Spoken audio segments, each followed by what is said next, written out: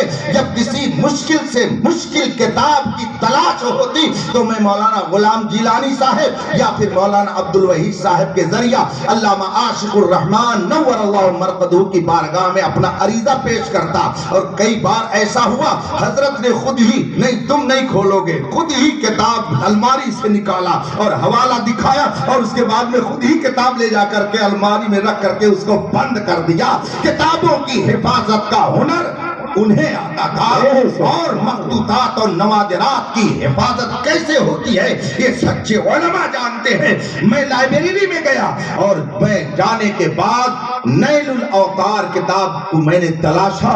اتفاق سے سامنے کی لائبریری میں مجھے وہ کتاب مل گئی. نیل الاوتار ایسا لگتا تھا کہ جیسے امام احمد رضا نے آ کے سرانے سے کہا نیل الاوتار دیکھو. میں نے اسی بنیاد پر لائبریری میں جا کے کتاب کھولی اور اس کے بعد کتاب الاضحیہ قربانی کا مسئلہ جس جلد میں تھا میں نے وہ نکالا اور جو ہی چند ورق الٹے تو سامنے اس میں مجھے ایک عبارت ملی جس نے میری مشکل کو آسان کر دیا.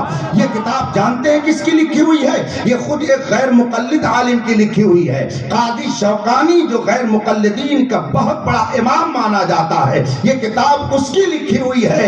ہماری نہیں مانو گے تو کم از کم اپنے اماموں کی تو مانو گے. قاضی شوکانی غیر مقلد کی لکھی ہوئی یہ کتاب ہے جس کو سارے غیر مقلدین اپنا پیشوا مانتے ہیں. امام احمد رضا نے اس کے ذریعہ میری جو ایک رہنمائی فرمائی تو بظاہر ایک نہیں بلکہ 2 کہ دشمن کے مقابلے میں وہ اسلحہ لے کر کے جاؤ کہ جو اس کے گھر میں برآمد ہو جائے تاکہ انہی کی جوتی انہی کا سر ہو جائے اور پھر انہیں انکار کرنے کی کوئی گنجائش نہ ہو. میں نے جا کر کے کتاب کھولی تو دیکھا اس میں لکھا ہوا تھا کہ ابن تیمیہ نے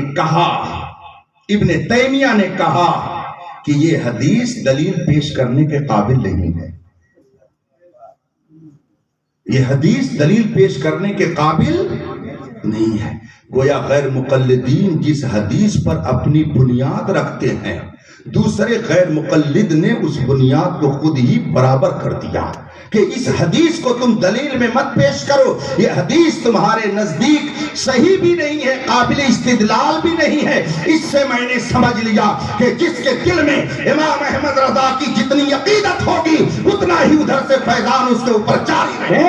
سبحان اللہ سبحان اللہ. نعرہ تکبیر، نعرہ رسالت. مجاہد ملت نور اللہ مرقدہ کا وہ واقعہ ذرا یاد کیجئے کہ کیسی عقیدت بریلی شہر سے، کیسی عقیدت امام احمد رضا کے خانوادے سے، کیسی عقیدت حجت الاسلام سے. بہت مشہور واقعہ ہے کہ حضور مجاہد ملت رضی اللہ تعالیٰ عنہ رکشے پر تشریف لے جا رہے تھے اور جو رکشہ چلا رہا تھا اس سے آپ نے پوچھ لیا بتاؤ تمہارا نام کیا ہے؟ اس نے کہا میرا نام حامد رضا ہے.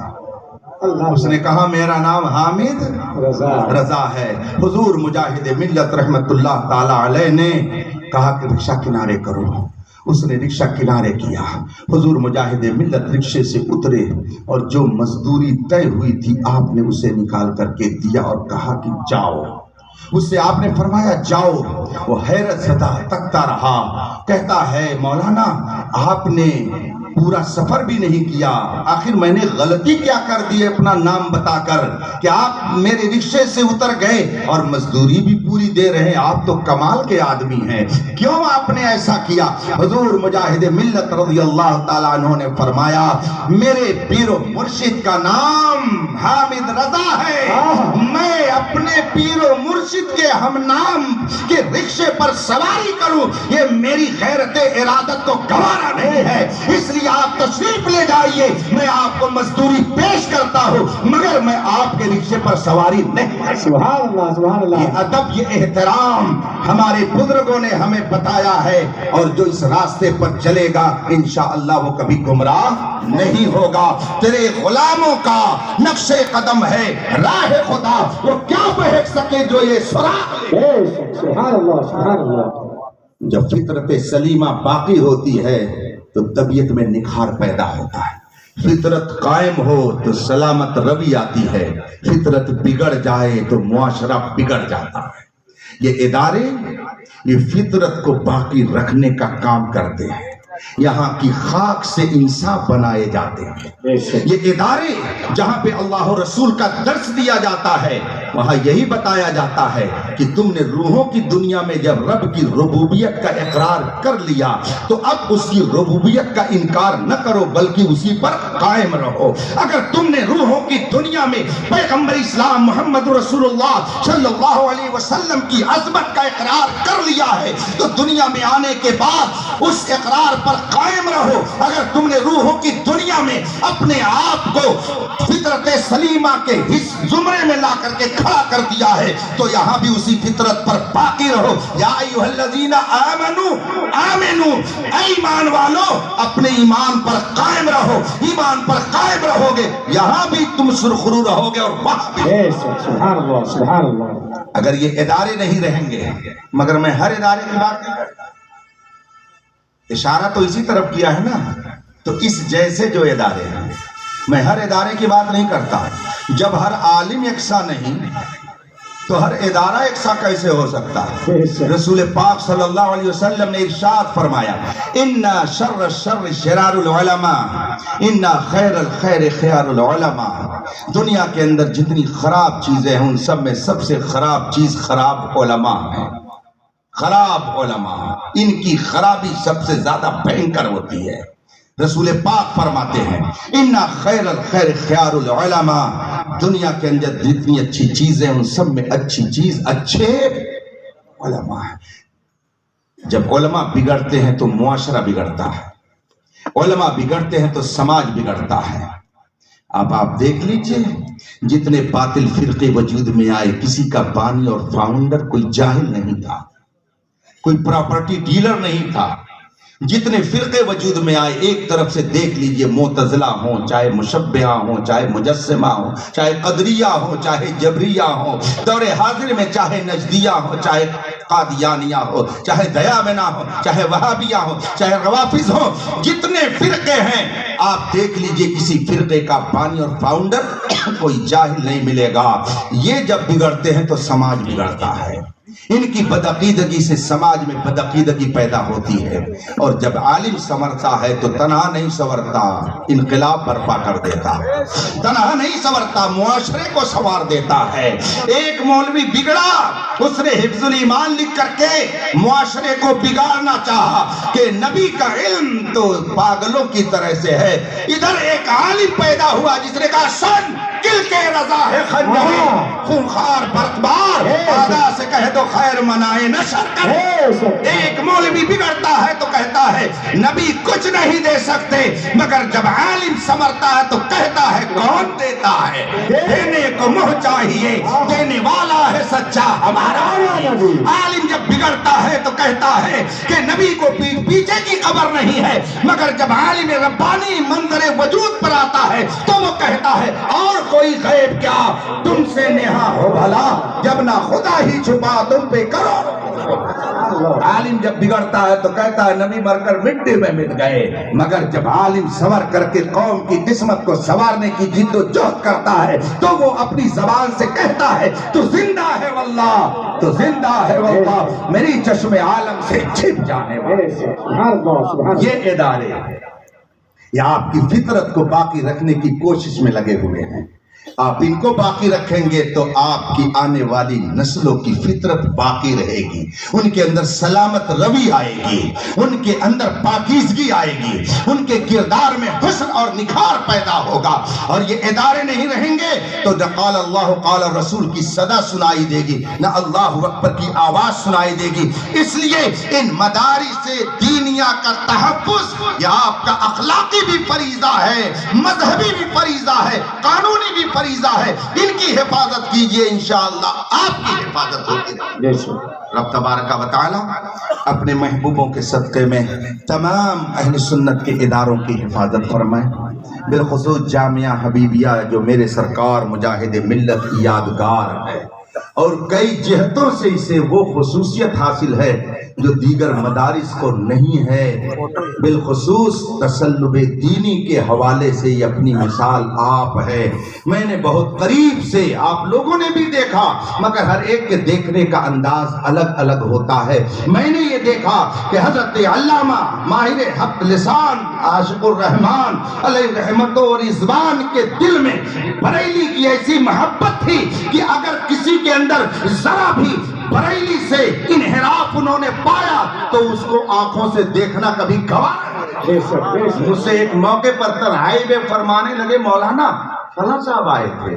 میں نے کہا پھر حضرت کیا ہوا؟ کہا وہ آئے، خبر بھیجوائی، مولانا غلام جیلانی صاحب جا سمجھ رہے ہوں گے، خبر بھیجوائی کہ فلاں آئے ہیں، فلاں مدرسے سے آئے۔ میں نے کہا مجھے ملنا ہی نہیں ہے، مگر انداز ذرا دیکھیے کتنا پیارا تھا۔ یہ نہیں فرماتے کہ وہ مجھ سے ملنے کے لائق نہیں، فرماتے میں اس سے ملنے کے لائق نہیں۔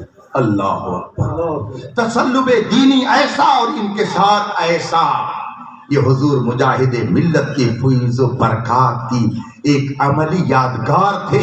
رب قدیر ان کی تربت پر رحمت و نور کی بارش فرمائے اور ہم سب کے ایمان اور عقیدے کی حفاظت فرمائے۔ فطرت سلیمہ پر وہی ہے جو اہل سنت و جماعت ہے، اور اہل سنت و جماعت وہی ہے جسے اس دور میں مسلک اعلیٰ۔ اور آخری بات، حضرت فرماتے تھے علامہ صاحب علیہ رحمت و رضوان کہ مسلک اعلیٰ حضرت کا نعرہ تو فلاں بھی لگاتا ہے، فلاں بھی لگاتا ہے، چمکتا جو نظر آئے وہ سب سونا نہیں ہوتا۔ اگر دنیا میں رہنا ہے تو کچھ پہچان پیدا کرے۔ فرماتے وہ بھی کہتا ہے، وہ بھی تو اپنے آپ کو مسلک اعلیٰ حضرت والا کہتا ہے، لہذا اس میں ایک دم بڑھایا جائے قدیم مسلک اعلیٰ حضرت، قدیم مسلک اعلیٰ حضرت، یعنی جدیدیوں کا نہیں، قدیم جو مسلک اعلیٰ حضرت جو مجاہد ملت نے دیا، جو صدر الافاضل نے بتایا، جو مبلغ اسلام نے بتایا، جو ہمارے اکابر نے بتایا، وہ اصل میں مسلک اعلیٰ حضرت ہے کہ جس پر قائم رہنے سے ایمان بھی سلامت رہے گا، عقیدہ بھی درست رہے گا۔ یہ دنیا چند روزہ زندگی، میں یہ نہیں کہتا کہ آپ دنیا سے کنارہ کشی اختیار کر لیجئے، لا رہبانیت فی الاسلام، اسلام میں رہبانیت نہیں ہے کہ سب کچھ چھوڑ کر کے کٹیا میں بیٹھ جاؤ، نہیں، اسلام یہ نہیں کہتا، اسلام اس سے روکتا ہے، لا رہبانیت فی الاسلام، اسلام میں رہبانیت نہیں ہے، جس کو سادھو پنا کہہ لیجیے، سب کچھ چھوڑ کر کے، حتیٰ کہ لباس بھی چھوڑ کر کے الگ ہو جاؤ، اسلام میں یہ نہیں ہے، اسلام اس کو منع کرتا ہے۔ آپ دنیا میں رہیں، اللہ نے دنیا میں بھیجا ہے تو رہنے کے لیے آپ کو مکان چاہیے، چلنے کے لیے آپ کے پاس گاڑی ہونی چاہیے، پہننے کے لیے لباس ہونا چاہیے، کھانے کے لیے خوراک ہونی چاہیے، بات کرنے کے لیے علم ہونا چاہیے، عقیدہ اور ایمان کی حفاظت کے لیے آپ کے پاس کچھ تمغہ سرمایہ ہونا چاہیے۔ آپ عمارتوں سے الگ نہیں ہو سکتے ہیں، ضروریات زندگی سے الگ نہیں ہو سکتے ہیں، مگر یاد رکھیے رسول پاک صلی اللہ علیہ وسلم کے پاس حضرت جبریل علیہ السلام جو پیغام لے کر آئے، اس میں ایک پیغام یہ بھی تھا وَأَحْبِبْ مَنْ شِئْتَ فَإِنَّكَ مُفَارِقُ، جس سے چاہو محبت کرو، ایک نہ ایک دن اسے چھوڑ کر جانا ہے، جس کو چاہو محبوب بناؤ، ایک نہ ایک دن اسے چھوڑنا ہے۔ حضرت جبریل علیہ السلام نے خدا کا یہ پیغام رسول پاک کو پہنچایا، اور رسول پاک نے پھر پوری امت کو یہ پیغام دیا، جس سے چاہو محبت کرو، ایک نہ ایک دن اسے چھوڑ کر کے جانا ہے۔ زمین سے محبت، پراپرٹی سے محبت، دوست احباب سے محبت، جس سے چاہو محبت کرو۔ یاد رکھیے گا، استعمال کرنے کے لیے چیزیں الگ ہوتی ہیں اور محبت کرنے والی چیزیں الگ ہوتی ہیں، دونوں میں فرق ہوتا ہے۔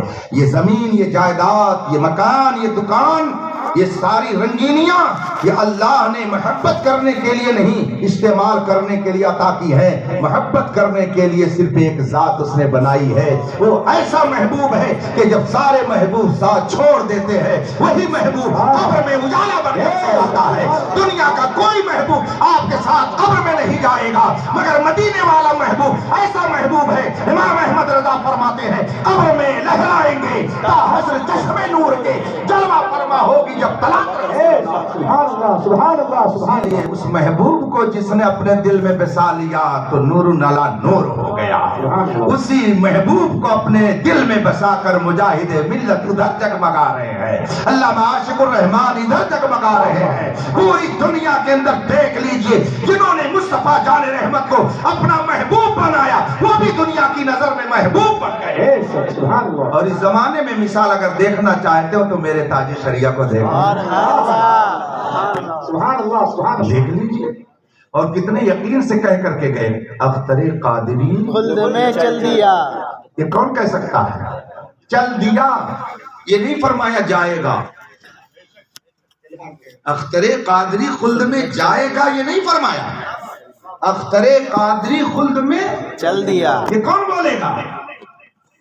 جس کو یقین ہوگا، بے شک۔ جس کو اپنے اس ایمان پر یقین ہوگا کہ ضرور مصطفیٰ جان رحمت اپنے ان قادری غلاموں پر کرم کی بارش فرمائیں گے، وہ یہ کہے گا۔ فرماتے ہیں اختر قادری خلد میں چل دیا، اور تنہا اپنے آپ کو لے کر کے نہیں گئے، سبحان اللہ، خلد واہ ہے ہر ایک قادری کے لیے، سبحان اللہ، خلد واہ ہے ہر ایک قادری کے لیے۔ اور کتنی اچھی دعا ہمیں سکھائی اعلیٰ حضرت نے، قادری کر قادری رکھ، قادری رکھ، قادریوں میں قدر عبد القادر قدرت نما کے۔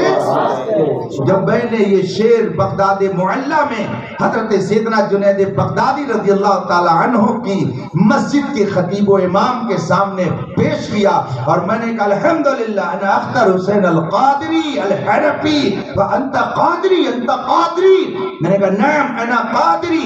جو ہی اس نے قادری سنا، کہا من این انت، کہاں سے؟ میں نے کہا من الہند، میں ہندوستان سے۔ جو ہی میں نے قادری کہا، ہندوستان کا نام لیا، فوراً وہ کہتے ہیں ہل تعرف الامام احمد رضا، کیا امام احمد رضا کو جانتے ہو؟ میرے دل نے کہا ہے امام احمد رضا تیری ذات کتنی پاکیزہ ہے کہ ہندوستان کے باہر اگر کوئی ہندوستانی جا کر کے کہے کہ میں قادری ہوں، میں سنی ہوں، تو اس سے یہ نہیں پوچھا جائے گا کس درسگاہ سے پڑھ کر کے آئے، کس شہر سے آئے، کس ملک سے آئے، کس آبادی سے آئے۔ اس کا تعارف اگر لیا جائے گا تو بریلی کے احمد رضا۔ سبحان اللہ، سبحان اللہ، نعرہ تکبیر، نعرہ رسالت، فصل کے اعلیٰ حضرت فیضان حضور مجاہد ملت، فیضان سرکار وحید الزمان۔ اللہ تبارک و تعالیٰ اپنے حبیب کے صدقے میں ہم سب کے ایمان کی حفاظت فرمائے، عمل میں پاکیزگی عطا فرمائے، نمازوں کی پابندی کا ہمیں شعور عطا فرمائے۔ مشکلات میں ہم گھرے ہوئے ہیں،